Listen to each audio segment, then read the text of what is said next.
Mason City Schools pays $650,000 a year into a campus safety program.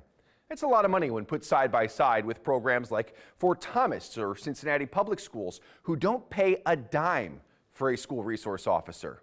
We took a deeper look at Mason's contract to see what they're paying for and to ask the city and the school if there's savings to be had.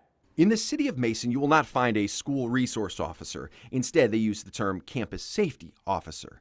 The city and school district have agreed to a different model of safety for their children they call the campus safety program.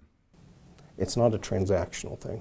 It is a district, it is a relationship, it is a whole different concept than the school resource officer. The district that city manager Eric Hansen is talking about is an area that includes Mason City School buildings, the Mason Municipal Building, the court, a park, the pool, the city-run community center, and several private businesses that are all concentrated in one area. The city estimated the cost of policing those areas in 2018 as about $1.5 million, with the school district paying $650,000 into the program each year. We were not aware, and I'm still not exactly aware of any districts that have that same model where you have a full police division dedicated to your schools that is actually employed by the city. It's being involved and aware and communicating that. You get a much deeper sense of where the risks are, as well as the opportunities to help that mitigate where the real risks are. That's kind of the root of what's going on here, and I think that's what sets us apart from a perceived guard sitting at the door of a school. Our benefit has been when a student goes up to one of our resource officers because they have a relationship with them and say, hey, I just received this TikTok, or I just received this message from a friend that's not doing well. I don't want to front them out, to use their terms, but is there something you can do? Their approach sends safety officers beyond the front door of the school and into the community center where kids may be playing games or hanging out after the final bell. Better relationships with students can have benefits beyond keeping the school safe, and they're not the only department that buys into that philosophy.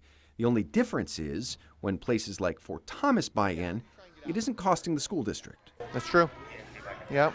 That SRO is very familiar with the students. They get to know the students. It really helps with investigations. When we have missing children, when we have runaways, even domestics, that SRO is contacted a lot so we can kind of understand the family dynamics and really help the family and help the student a lot better. That's awesome. Back to Mason's campus safety program. Since the campus goes beyond the school buildings, we asked the district who else in the coverage area is buying in, because the parks, the pool, and businesses like TriHealth, who are on the campus, are all benefiting from this program. In our language, the general fund that pays for police also pays for the parks. The city is investing heavily in the campus safety program. The schools then buy into it so that we were able to expand it. We're told private businesses buy into the program via their rent. On the topic of private businesses, Kings Island comes up in the contract. Within the campus safety program, the city says they're absorbing the estimated cost of $100,000 for additional staffing by police officers due to a partnership with Kings Island. In the 2021 agreement between the city and KI, the amusement park agreed to pay the cost of 2 full-time officers. The city's price tag for that is $128,000 per officer. The city manager says it's a good deal for the city because the park isn't using all of the hours of service Kings Island is paying for. But it's worth noting that a private business isn't seeing an equipment charge that the public school district is. Why not charge them? Not unlike the schools, we're going to roll that into the cost. Now, Kings Island, we increase that cost each year. Where we haven't from the schools, there is a inflationary amount that goes up each year. We don't feel bad about their arrangement, we'll put it that way. Mason's contract is now 5 years old, and the resources they're allocating far exceed the terms of the contract. They tell us 8 officers work campus safety, and they use the help of 4 civilian employees. We asked if charging an hourly rate would make more sense for the schools and the city, because that's a lot of resources for the PD to put forward. That defeat the purpose of the program. They're buying into a district. Some of these kids that may be struggling or having conflicts come over to the community center, go over to the parks. Some of them end up in court.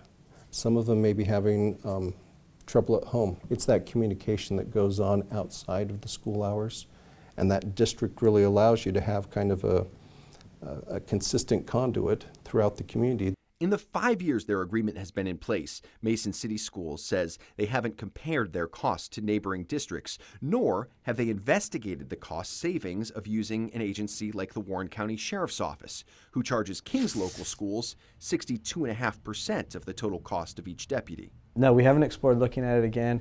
We have opened conversations with the city to look specifically at the contract and say what are things that we've learned from and how can we be even more intentional about some of the integration that we have.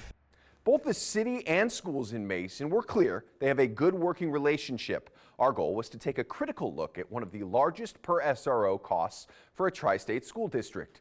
Tomorrow we'll take a closer look at Middletown City Schools and their arrangement with the Middletown Division of Police. They pay about the same total cost as Mason, but their format is very different than the campus safety program. In studio, Ken Brown, Fox 19 Now.